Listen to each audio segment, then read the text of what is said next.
All right, members of the sewing circle. So here's what we're going to talk about tonight.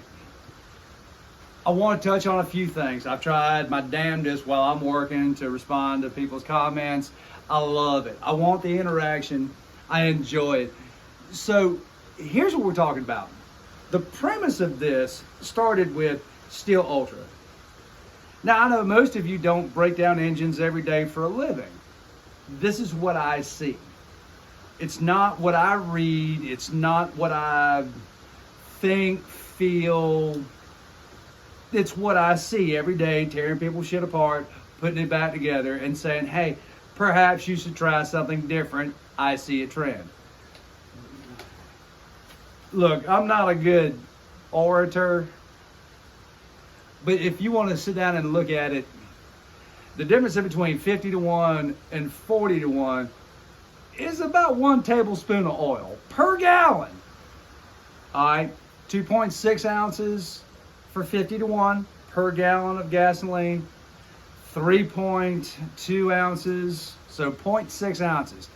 There's 2 tablespoons in an ounce. Think about that. Grab you a large spoon out of the silverware cabinet, not the teaspoon, the tablespoon, something you eat your Cheerios with, Cousin Eddie.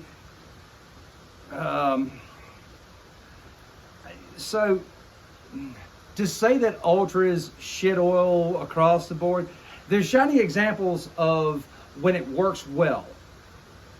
So I want to clear this up here at the Sewing Circle, is that certain chainsaws, certain handheld equipment tolerate it better because of their operating temperature or what have you. I've seen 661s that have run Ultra and they are clean as a whistle on the inside. Whatever operating temperatures that tuning package has, it runs it like a champ. But more often, I think what we're getting at here is if you're not running your stuff like it's supposed to be run, so a 661 is a big saw, it's a 90cc saw, it's going to be cutting big wood. You're not doing a lot of blipping the throttle and limbing and whatever. So when you start to get into not using the piece of equipment like it's supposed to be, with your partial throttling, you're not getting the engine up to full temperature. What I'm saying is, in my experience taking people's equipment apart, is that oil is less forgiving when you're not running it like a two-stroke's supposed to run. And when I say that, a two-stroke is not meant to sit around and dilly-dally. Two-stroke wants to run full tilt boogie. That's the idea of that whole motor. Lightweight, relatively inefficient motor that loves to make a ton of power in a very small package. Two-strokes are born to run hard. Four-strokes are more forgiving. So when we look at why we see these carbon deposits, the carbon glazing on the pistons, we see the residual stuff in the crankcase, and the clogged spark arresters with Ultra.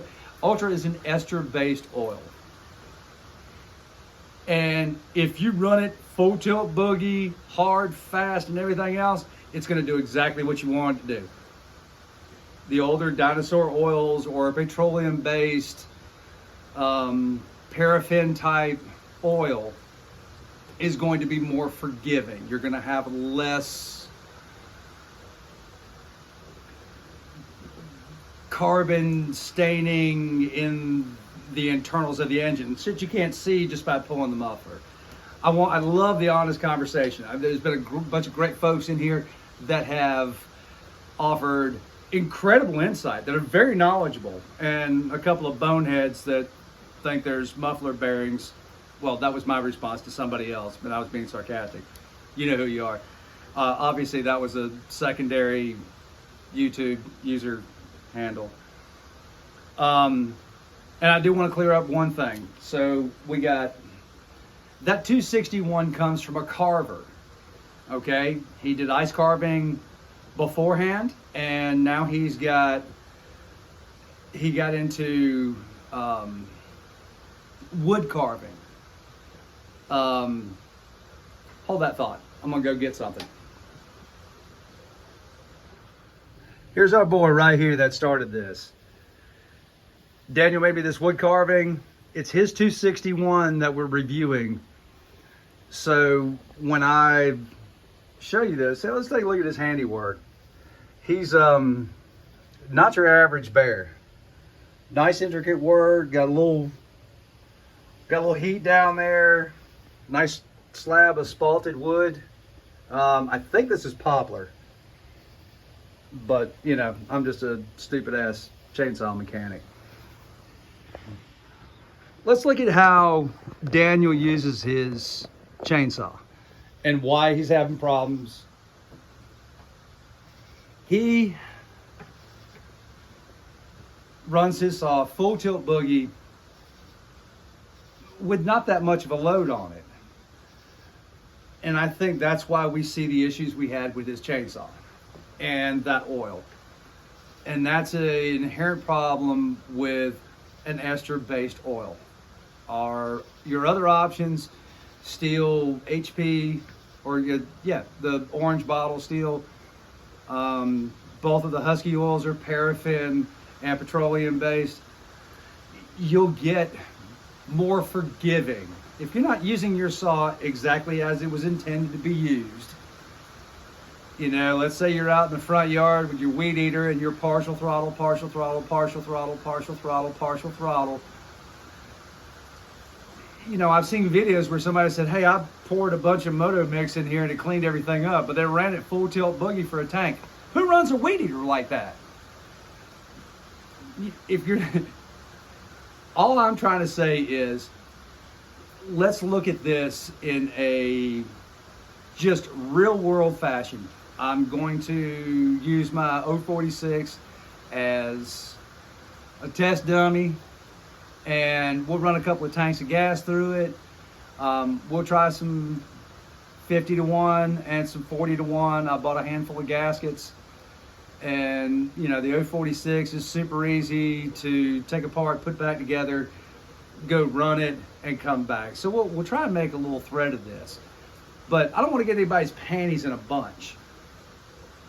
You know, when I say it's great to run 40-to-1, again, we're just talking about a tablespoon of oil per gallon.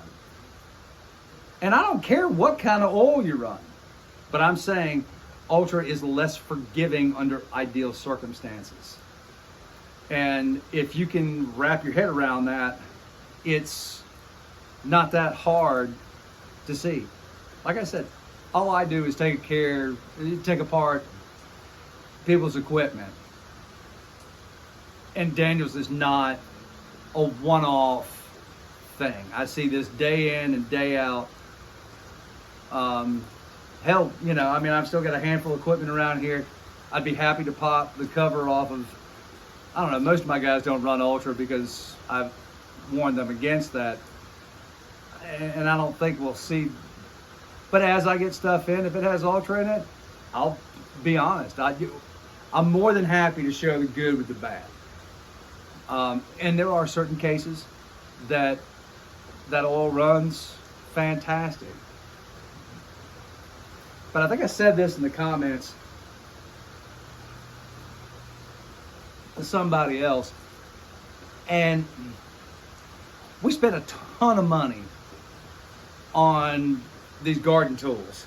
They're expensive, especially the pro stuff, even your handheld stuff. If you want to buy something good, you want to step up from like a, you know, homeowner grade to an intermediate grade, or actually go all the way to a pro grade, whether it's a blower, a trimmer, or a chainsaw. I mean, you're talking a huge investment that you want to last. And the more knowledgeable we are about making that piece of equipment last like they used to, I think the smarter we all are together. I'm all about anybody interacting and saying, you know, hey, I pulled the muffler and here's what I saw, and you know, I pulled the spark plug out, looked at the crown piston, things seems to be great. I hate hearing, well, I've always run this and I haven't had any problems. Well, Daniel run his 261 for, I don't know, a year and a half and didn't have any problems. He brought to me a running, functioning saw that started up, rev, run, and idled like it was supposed to. He said, I'd like a little bit more power. I'd like a little bit more throttle response. So that's what we did. And when I took it apart, that's what I saw. His stuff ran perfectly fine, no issues. So take that for what it's worth. I'm glad we got the sewing circle together.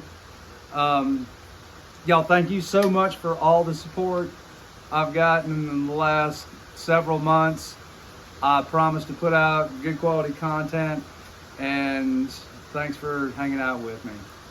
Y'all have a great day.